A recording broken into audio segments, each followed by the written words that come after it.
Now let us look at question on recurring decimals. Of course, for recurring decimals, you are aware that when I write a number such as this, 0.21, and I put a dot on top of it, it means that the number 1 is recurring. And also, if I say 2.52 and I put a bar, it's pretty much the same thing. So 52 will keep recurring. So it means your number is going to look like something like this. 52, 52, 52, 52, and it continues. Dot, dot, dot. So you want to write recurring decimals as fractions. Yes, don't forget, in our previous videos, we talked about expressing recurring decimals as fractions, and we gave you the various steps for which you can do that. 0.68 recurring, let us represent this with the letter or the variable x. So at this point, multiply x by 10, which will give me 6.8 recurring. Now be very careful, because these two will not work if I combine them.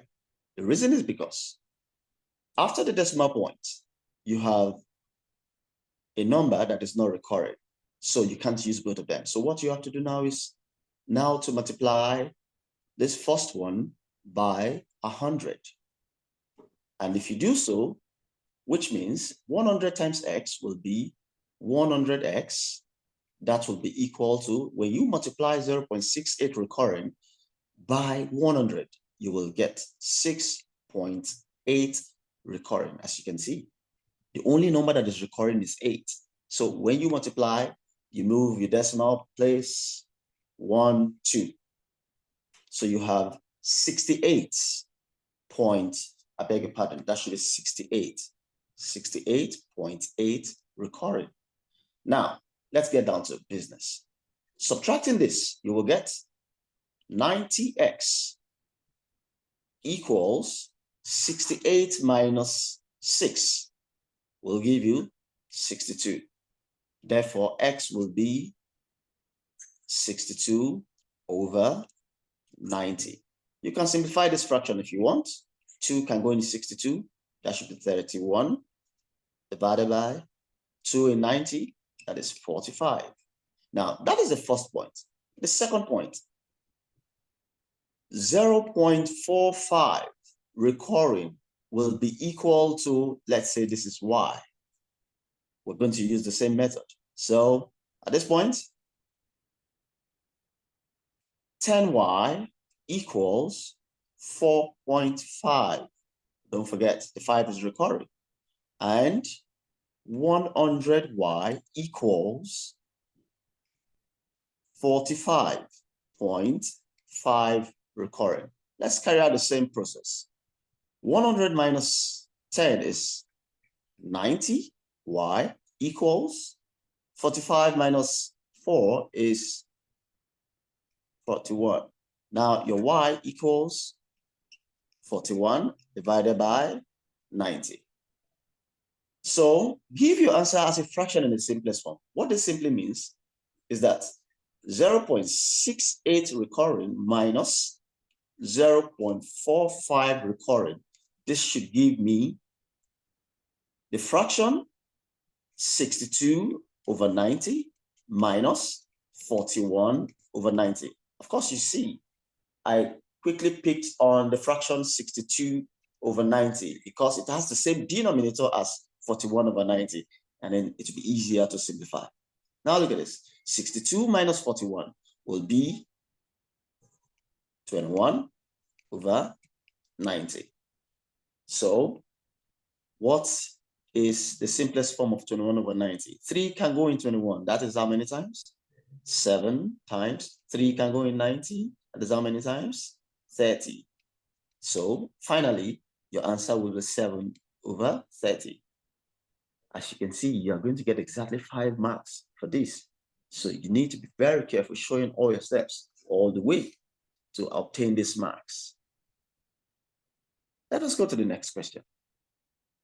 The next question is on linear programming, where you have to what? Plot a graph using the inequality given. Now, it says on the grid, identify the region represented by x is greater than 3. So first, you want x is greater than 3. So you go to, I need to pick the tools so that I use a very good straight line. Okay, let me go for lines. X is greater than 3. You're going to draw a line on 3.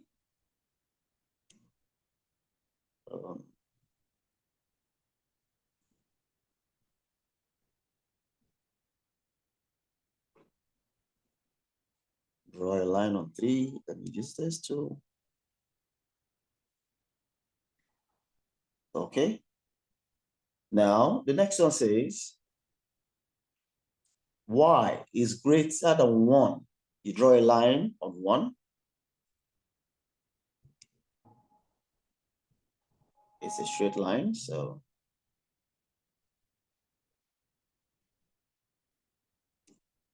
I may have to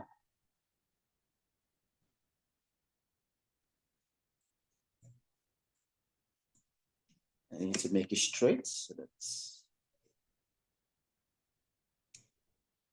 now finally, x plus y is less than or equal to 7.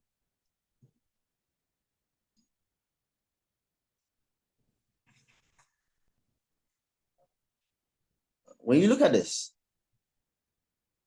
is absolutely faulty in the sense that you must pay attention to the inequality symbol. Whenever you have to draw the inequality graph for greater than or less than, you use broken lines. So that's what I'm going to do right now. I'm going to turn this into broken lines. But the first one that says x is greater than, so I'm going to use broken lines.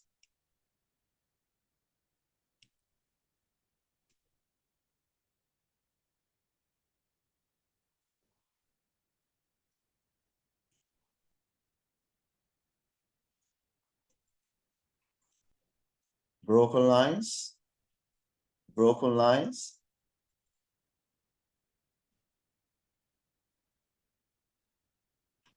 And for this other one, I'm also using broken lines.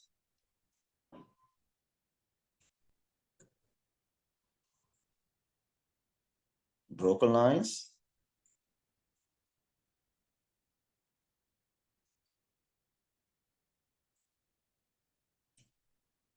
Broken lines.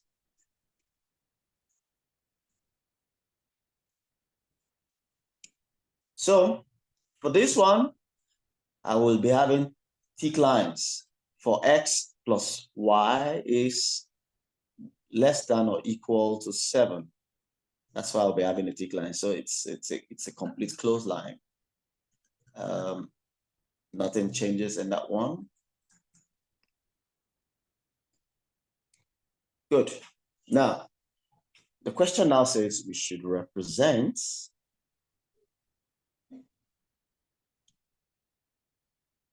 the region. What is the region?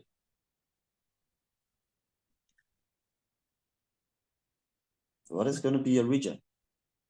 When x is greater than 3, what are the values that are greater than 3? They lie to the right. So meaning that I'm going to shade this part that is unwanted. And when y is greater than 1, so that will be all the values above. So I'm going to shade this part that is unwanted. Now, x plus y is less than or equal to 7. So I will shade the part also that is unwanted. Now, my region in space is R. This is how you solve problems on linear programming.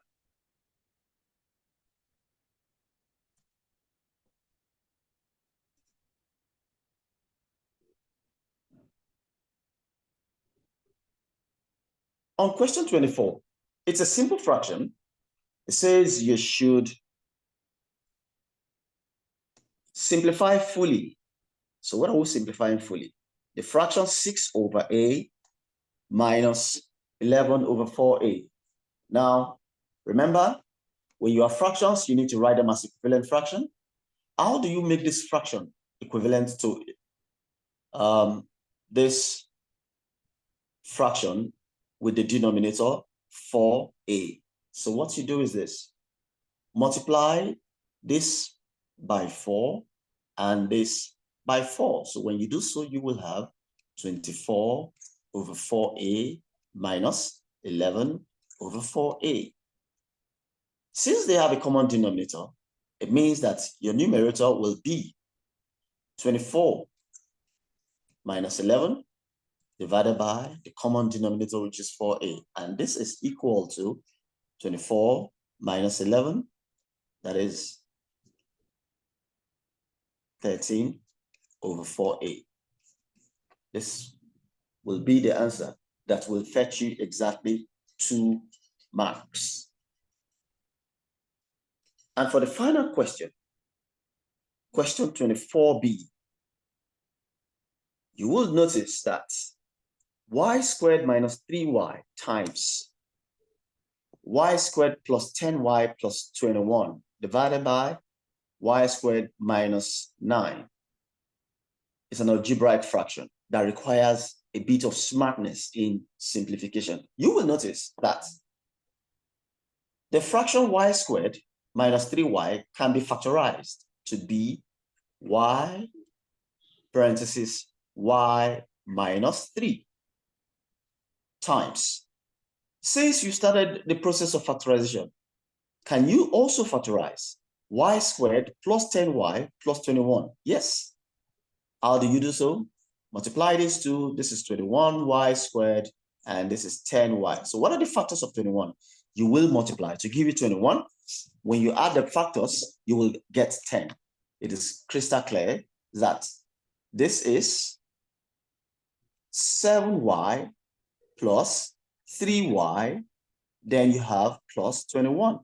This you have to divide by y squared minus 3 squared, which is difference of 2 squares. Now, let us continue with the factorization process because we are not done yet. Y brackets y minus 3 times y bracket y plus 7 plus 3 bracket y plus 7 over y plus 3. Since this is difference of 2 squares, then you have y minus 3. We are not done yet, just yet.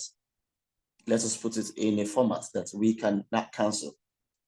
This is going to be y plus 3 parenthesis y plus 7. Of course, you know in factorization, since these two in brackets are the same, you only pick one of them.